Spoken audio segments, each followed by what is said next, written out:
बांग्लादेश की प्रधानमंत्री का पद छोड़कर शेख हसीना को आज अपना देश भी छोड़ना पड़ा है, जो फिलहाल इस वक्त भारत में है। गाजियाबाद के हिंडन एयरबेस पर शेख हसीना का विमान आकर रुका है। इस बीच भारत में पीएम आवास पर आज 1.5 घंटे तक करीब सीसीएस की बैठक हुई है, जहां विदेश मंत्री और एनएसए ने प्रधानमंत्री को बांग्लादेश के हर हालात पर जानकारी दी है।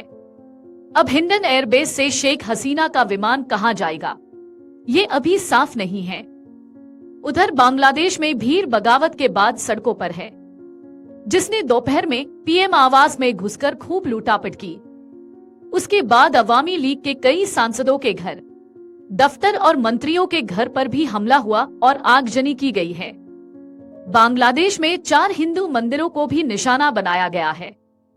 पूरी दुनिया की नजर इस वक्त बांग्लादेश पर है, साथ ही भारत पर भी, क्योंकि शेख हसीना अभी भारत में ही है।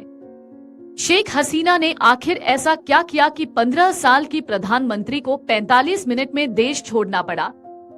शेख हसीना के जिन पिता की वजह से पूर्वी पाकिस्तान के तौर पर नक्शे पर आए पाकिस्तान के एक छोर को बांग्लादेश के तौर पर अपनी पहचान मिली। ढाका में एयरपोर्ट के बाहर मुजीबुर रहमान की याद में बने स्मारक तक को सैकड़ों की भीड़ ने जेसीबी और बुलडोजर से तोड़ दिया।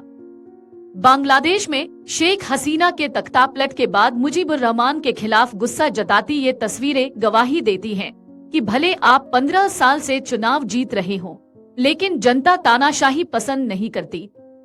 ये तस्वीरें इस बात की गवाही हैं कि भले आप देश में अर्थव्यवस्था मजबूत कर ले, लेकिन मनमानी से दमन का शासन जनता बर्दाश्त नहीं करती।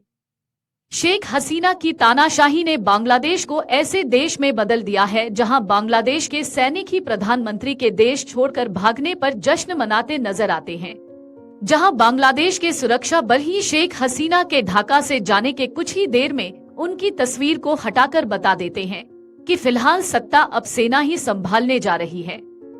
पीएम आवास, जिसे बांग्लादेश में गण भवन कहा जाता है, वहां लोगों को घुसने से रोकने वाला कोई नहीं दिख रहा है। पीएम आवास के भीतर लोग जमकर तोड़फोड़ करते दिख रहे हैं।